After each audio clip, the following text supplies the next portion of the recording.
रत्नागिरी शहरालगतच्या अत्यंत वर्दळीच्या अशा वांद्रे उक्षी या मार्गावरती या मिरजोळ नजीक नव्याने सुमारे 6 कोटी रुपये खर्च करून हा पूल बांधण्यात येणार आहे।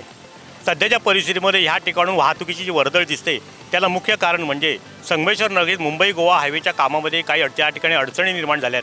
त्यामुळे पर्यायी मार्ग म्हणून बरेचसे वाहनधारक ह्याच मार्गाचा वापर करतात आणि ह्या ठिकाणी ह्या नदीवरती एक 6 कोटी रुपये खर्च करून हा भव्य दिव्य असा पूल पादचाऱ्यांना वाहन चालकांना भविष्याच्या करता बांधण्यात येत आहे। त्या संदर्भात आपण त्या पुलाचे ठेकेदार ओमकार गर्दे यांनाच विचारूया की नेमकं या कामाचं स्वरूप काय आहे आणि काय या पुलाच्या माध्यमातून सामान्य वाहनधारकांना त्यामधून काय दिलासा मिळणार आहे। नमस्कार। नेमकं आपण ह्या पुलाचे ठेकेदार आहात, अत्यंत वर्दळीच्या मार्गावरती शिरानगरच्या मिरजोळसारख्या परिसरातून हा आता ब्रिज उभारत आहे। त्या नेमकं त्या पुलाचं स्वरूप काय आहे, किती खर्चाचं आणि भविष्यात त्या लोकांना काय फायदा होणार आहे।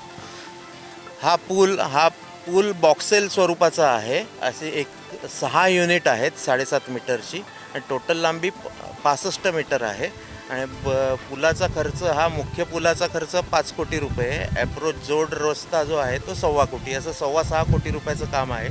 काम प्रगतीपथावर आहे। माझी तुम्हाला या माध्यमातून एकच विनंती आहे, आम्ही बांधकाम मंत्री रवींद्र चव्हाण साहेबांनाही निवेदन दिलेलं आहे।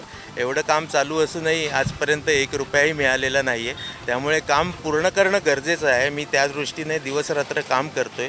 काम लवकरात लवकर पूर्ण व्हावं, परंतु निधी मिळावा, कारण 6 कोटीचं काम असून 6 रुपयेही अजूनही मिळालेले नाही आहेत। कार्यकारी अभियंत्यांनाही सांगितलेलं आहे, निवेदन दिलेलं आहे, बांधकाम मंत्र्यांनाही दिलेलं आहे।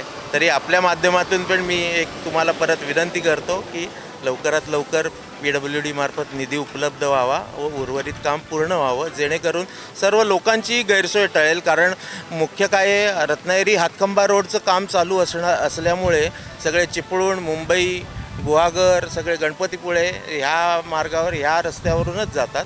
त्या ह्या रस्त्यावर वाहतूक भरपूर आहे, वर्दळ भरपूर आहे। तरी लोकांची पावसात गैरसोय होऊ नये, ह्या पुलाला जोडूनच 7-8 गावं आहेत आणि त्या गावातल्या लोकांची गैरसोय होऊ शकते पावसात जर पूर्ण नाही झाला, जर निधी अभावी काम अपूर्ण राहिलं तर नाईलाज आहे। मलाही संवेदना आहेत सर्वसामान्य लोकांच्या प्रती, परंतु शेवटी काम करायचं म्हणजे पैसेच लागतात, निधी लागतो। अजूनही 1 रुपयाही अजून मिळालेला नाही। तरी विनंती आहे आपल्यामार्फत की लवकरात लवकर निधी आम्हाला मिळावा आणि उर्वरित कामही तेवढ्याच जोरात पूर्ण व्हावं। धन्यवाद। सुमारे 6 कोटी रुपये खर्च करून पूल उभारण्यात येतो आहे, पण शासनाकडनं त्याकरता अजून 1 रुपया आलेला नाही। तरीही कॉन्ट्रॅक्टर लोकांच्या जनभावना लक्षात घेऊन कामाचा रेटा रेटवत आहेत, पण त्यांची अपेक्षा आहे की या माध्यमातून लवकरात लवकर जर आम्हाला निधी उपलब्ध झाला तर पावसाळ्यापूर्वी लोकांना हा पूल चालण्या येण्यासाठी सोयीच होईल आणि कुठंतरी केलेल्या कामाचं सुद्धा चीज होईल। टाइम डिजिटल करता किशोर मोरेसह दीपक मोहिते, मिरजोळे।